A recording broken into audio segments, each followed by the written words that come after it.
Guess what day it is? It is MAF Test Day. Now, the first time that I did this MAF test, my very first MAF test, it was 35 degrees and very windy.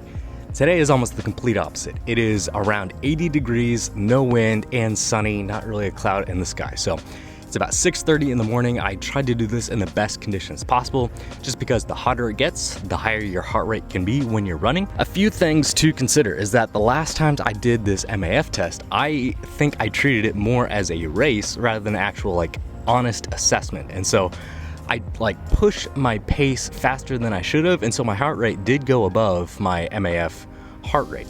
So it really wasn't an accurate test. On top of that, I also went off the GPS on my watch. I don't know why I did this, instead of the actual measurements on this track.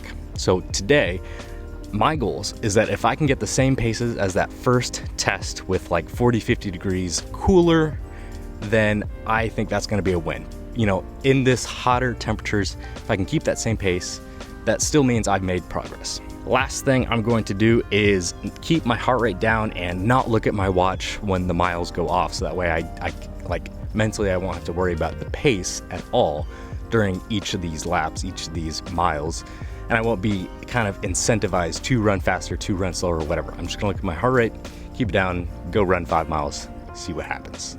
All right, let's do this. Leroy. Shout out if you know where that's from. All right, thumbs up. Ready, guys? Let's do this. Leroy! Oh my god, he just ran in. Stay here, Punchy. Stick it clean. Let's go, let's go.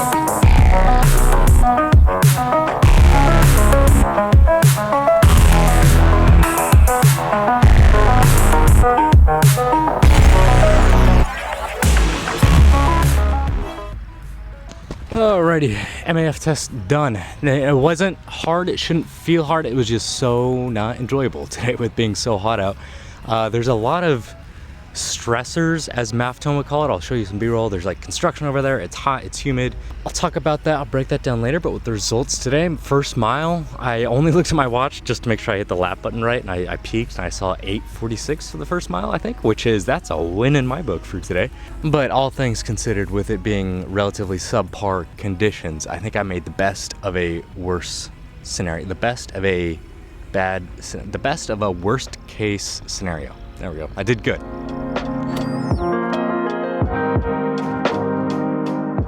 Okay, we are back. Showered, shaved, cleaned up. We are good to go. I have not looked at the results yet, so I do remember it was 8:46 was that first mile when I kind of peeked just to make sure my watch was working. But if I click this button, then it will show me the mile. So I'll try and just have you see it first, probably.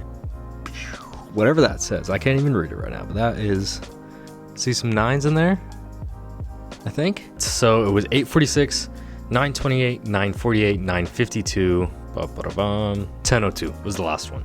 So that one looks a lot more accurate for an actual MAF test, in which your pace kind of slows down after every mile just a little bit. But I think that's it's a win today. Now, if I were to compare this to my last MAF test on May 26th, about 2 months ago, the first mile I did was 7:58, and then the second one was 8:11.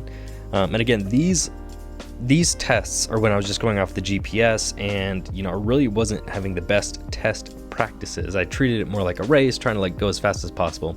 I wasn't really running accurately for an MAF aerobic test. In my notes, I even have here, I say I started fast and I stayed fast, and I wrote down I should have slowed down a bit. And in that last test, it was around 15 to 20 degrees cooler as well. So I'm still getting relatively same paces for hotter, worse conditions. That's progress. That's a sign of progress right there. So even though the time is the same, it's still progress. And I think the big takeaway here with all of the running that I have done is that with an MAF test, there is no such thing as a perfect, accurate test.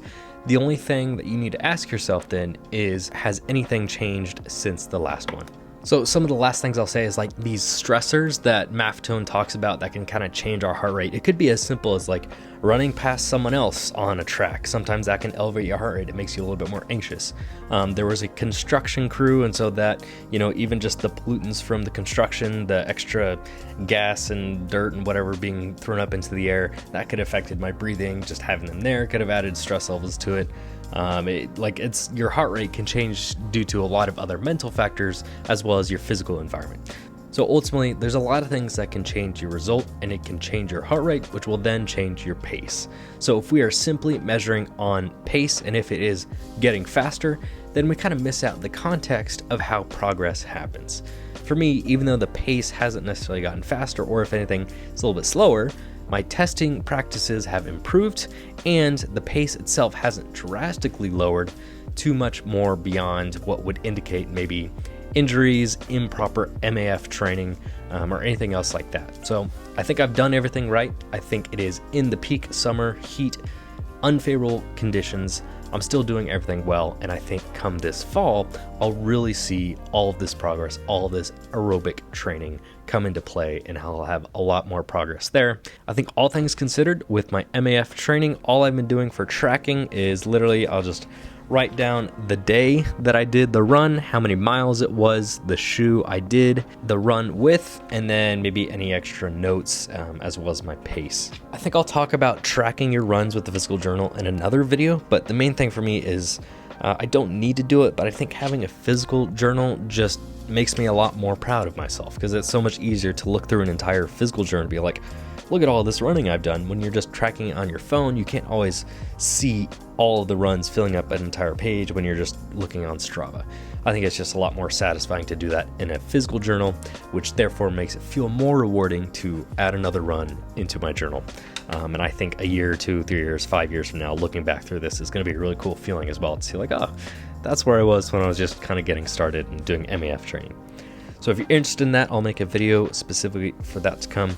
Other than that, I think this was another success of an MAF test. If you have any other questions or you have your own MAF journey to share, please let me know down in the comments below. I love hearing about this stuff and just getting more and more into running. So if that interests you, I have other content coming just about running, health, wellness, personal growth, and that sort of stuff. So like and subscribe for more videos to come, and you will catch me in the next one.